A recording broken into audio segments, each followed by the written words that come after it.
everyone. I'm Madhuri. I am working for Microsoft as a product lead for service agents, and case management agent is one of my specialties, which I'm going to talk to you today. And I'll also touch on customer intent agent, which technically understands the customer's intent throughout this customer service case lifecycle.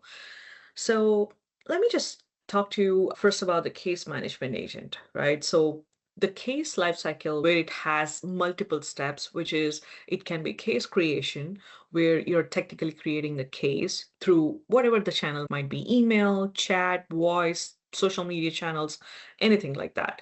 So multiple channels where you get the case created, and today, manually, we just sit in front of the system and start updating the fields, which is like case type, customer name. Though we do have some automated workflows and automated flows that filling the fields, but we do want that to be live and running all the time based on the email that we receive from the customers. So technically, as the interaction keeps going between customer and customer service representative, we need the information to be updated. I should not be running a flow, or I should not be clicking on a button while I'm just troubleshooting and showing empathy to the customers to solve their issues.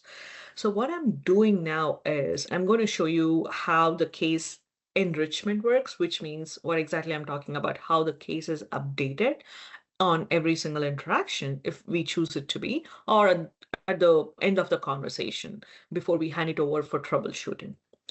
And now getting into the troubleshooting part of it, this is where usually the meaty part is in the entire case lifecycle, right? Technically, we do have some resources like knowledge articles, or we do have some third-party tools. For example, if a company has some third-party tools associated with it, like shipping, for example, FedEx or DHL, that I have to look up the information and then update the case form or update the customer. I need that connectivity between my tools, whatever I'm using now. It should be as extensible as possible for me. So that's where the troubleshooting agent or case resolution agent, how we call it, comes into the picture, where it looks at the case details, context, understands what the customer's problem is, and it'll go back to the engine, like where we are connecting those knowledge articles based on that particular issue. It'll just not go haywire and look at all the resources, but it'll just connect to that particular intent, particular issue, and get the resources. And it'll also draft the email completely for you with that particular resolution. And as we go further, I'll also talk to you about, I think this is a good part where I'm going to talk to you about this one. Give me one second. Where about the semi-autonomous and fully autonomous flows. I think the slides are hidden. So the semi-autonomous flow, what happens is it'll draft the email for you. It'll just keep it ready as you're seeing on the suggested next actions here. It'll just keep it ready for you to just click on send, which means you're approving it. You're supervising the AI agent, technically. You're just supervising how the email is getting drafted, how the case details are getting filled, and all of that. So that's where the troubleshooting agent shows the suggested next actions in the timeline. And in fully autonomous flow, which is level 3, it'll follow some time or follow some guidelines that we can set in the backend, and it'll just go ahead and send out the email to the customer. So at least internal Microsoft, what we are doing is we are using fully autonomous flow in very easy cases. I wouldn't say easy cases, but like low severity cases, Sev B and Sev C cases, where we are pretty sure we cannot annoy or frustrate the customer, right? Where we are sharing that information subtly. So that's case resolution agent. Now we are getting to the closure part of it, right? This is when we have the case created, when we have case troubleshooted, it's getting on the flight. We just flew all over, and then like getting off of the flight is as important as just previous steps like boarding, getting into the flight, just flying, takeoff, and all of that, right? So closure part is somewhere where it technically brings the closure to the entire case life cycle. And this can also be set in the backend if you want to wait for 24 hours before you hear from the customer. Or if you would like to follow up with the customer, because in majority of the cases, customers are generally unresponsive. After they are done with their issue, they will not reply. But as a company or as an organization, I still may have to follow the protocol where you're following up with the customer and closing the cases. So that's exactly what it automates. And this is pretty powerful piece in the entire case lifecycle, along with the other ones. So technically, you can just set some timers, send out those emails based on the resolution, and then closes the case. That's to summarize what I have just said in the entire case management agent. You have the first piece where you're technically creating the case and enriching the case. You're keeping the case up to date, and troubleshooting part where you're technically resolving the case for the customer actively, which is like finding the solution for the customer's problem. And now you're closing the case itself, which is, the tail end of it, but the most important as too. So that's the summary. Now, let me go back and just share one more thing. Give me 1 second. Okay, here's where I am showing how it exactly looks from the flow, right? As I said, create case, enrich case, resolve case, and close case. So this part right here, for email, we do have ARC rules as a prerequisite, but for chat and voice, we can just create the case immediately. Like whenever you want the case to be created automatically. And after the case is created, we are also enriching based on the rules that we set in the backend. I can show you the rules in the environment. But again, as I said, resolve case where you're looking at multiple resources, multiple tools, and drafting the resolution finally in the customer's language. And now this is follow up on closure, which I was talking about. And now before we get into the demo, so this is the global settings where it's to set up that entire case management agent from the starting to the tail end. It just takes probably 30 minutes. If you have all the connection references, if you're logged in perfectly with all the Power Platform IDs and everything, you should be able to see it, set it up entirely in 30 minutes, which is this part where you have connection references that you may need to get the case management agent up and running. And we do have Power Automate flows as well, where we are leveraging for the agent to be connected between the flows around follow-up or closure, or even some of the case attributes, which we have to take into account, right? And this is where you're technically publishing the case management agent. So this is the setup part at the high level where you're technically configuring it globally. But getting into the next layer, which is the creation, resolution, and the follow-up on closure, is where you will see in the environment, which I'm going to show it to you in a second, right there. So this one is a case management agent setting page where you do have three knobs or three gear icons where you can just set up completely differently, or it can be standalone, it can be coming together. They can just, after creation and update is done, it can just hand it off to resolution and then to the closure generally. So here in the case creation and update, you can actually select a rule, which means this is just a test rule where I have some fields which I selected it for prediction, which means under this condition, whenever I have a case title contains flowers, I need all these fields to be predicted whenever the email is detected with the case title containing flowers. And this is pretty simple condition, but you can go very complex because this is AI builder. You can just go and configure the rules that you need technically. And this is the case enrichment part. Now going into the case resolution part of it. So give me 1 second. Case resolution. So case resolution, we do have a flexibility where you can create a line of business, which means we can call it business unit in the general CRM language.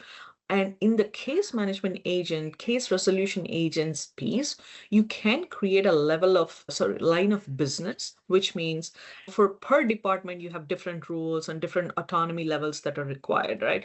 So you can choose all of those in here. You can choose the level of autonomy. You can choose the line of business. For example, in internal Microsoft, we have Azure, Xbox, OneDrive, SharePoint. For all of these teams, there are different needs. And that's exactly why we have this flexibility of creating line of businesses here.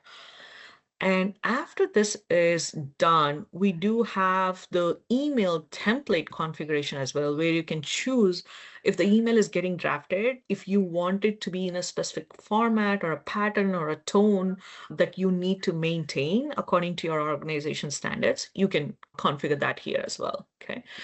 So now that's case resolution part. And now case follow up and closure is very straightforward as well. As I was mentioning, there are timers like SLA hours that you may need to wait before sending out the emails or before closing out the case, right? So here you technically are telling the case management agent when exactly you need that to be triggered, right? And after it's triggered, how long you're asking the case management agent or follow-up agent to wait before sending out the first follow-up email, and how long you need to wait before actually closing the case. That's all. These are pretty very straightforward knobs here. So that's the setting part of it. Now, let me go back to while we are here, I want to touch on the customer intent agent as well. So, customer intent agent, it's specifically designed to understand to understand the customer's problem, right? As we are seeing, it's pretty tricky and fancy. Now we are seeing understanding the customer's intent.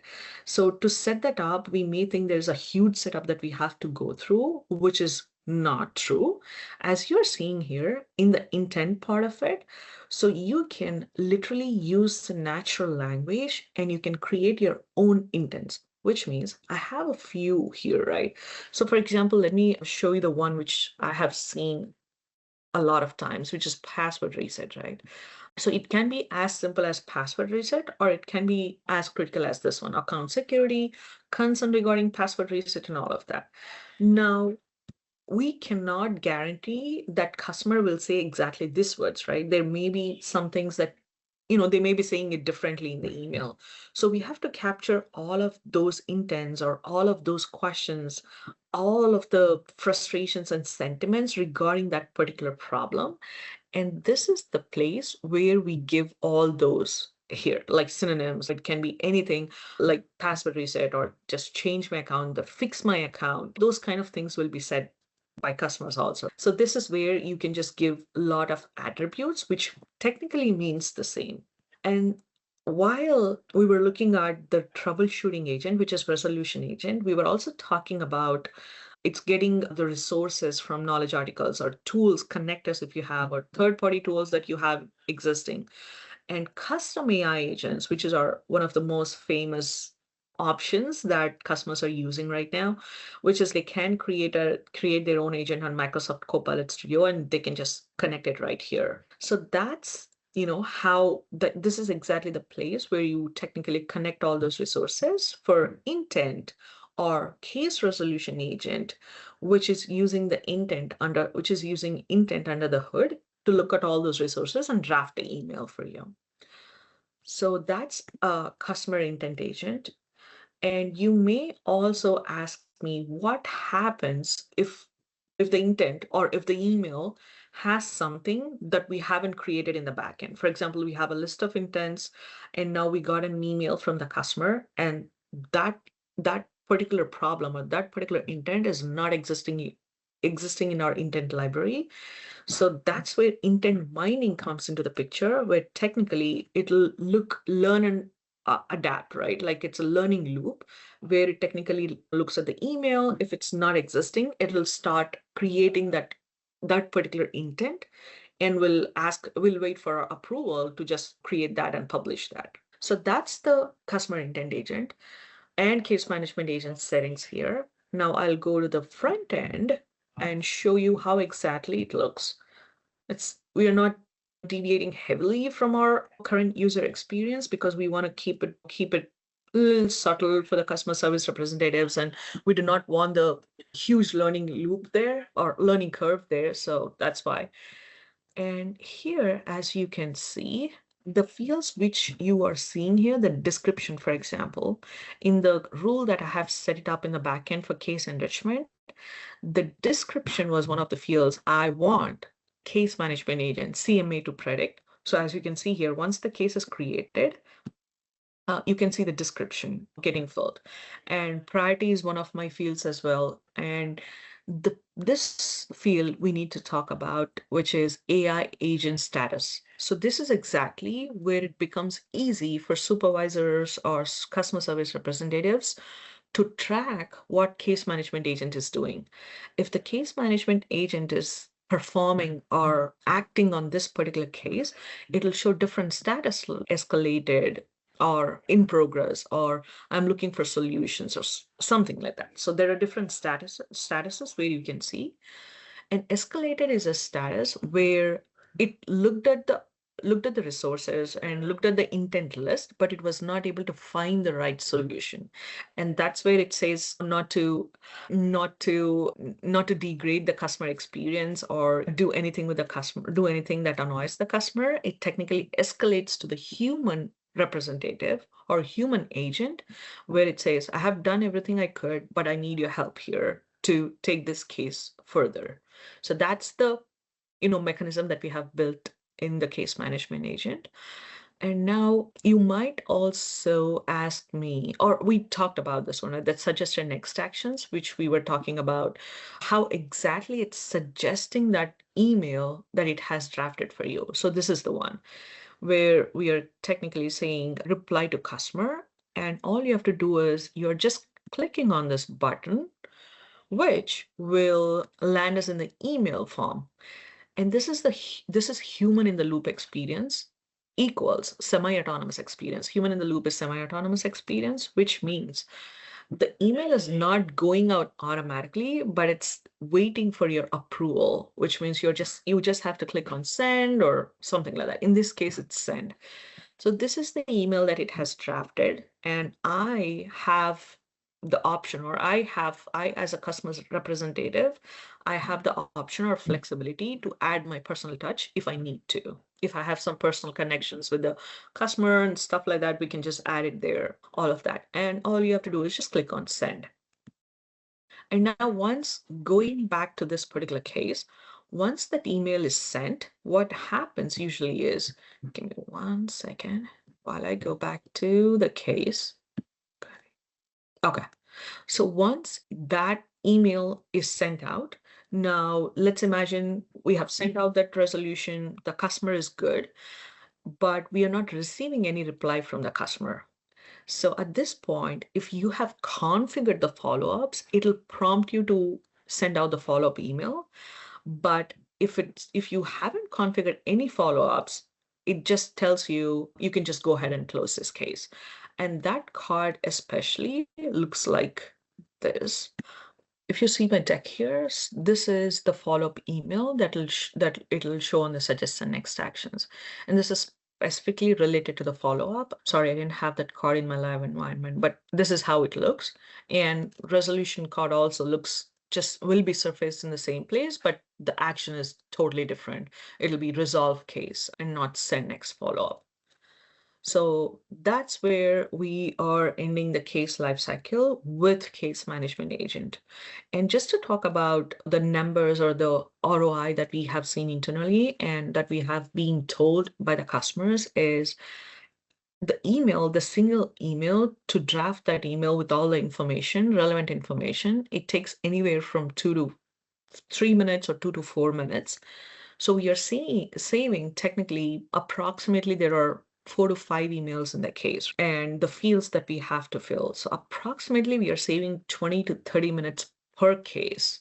And we can calculate that per customer service representative per day, per week. It's a huge ROI that we have been seeing so far. And we have been hearing great feedback on case management agent. So yeah. And customer intent agent is a pretty powerful tool as well, which is used in the case management agent in the troubleshooting part that as we have been discussing. But yep, that's about case management agent and customer intent agent.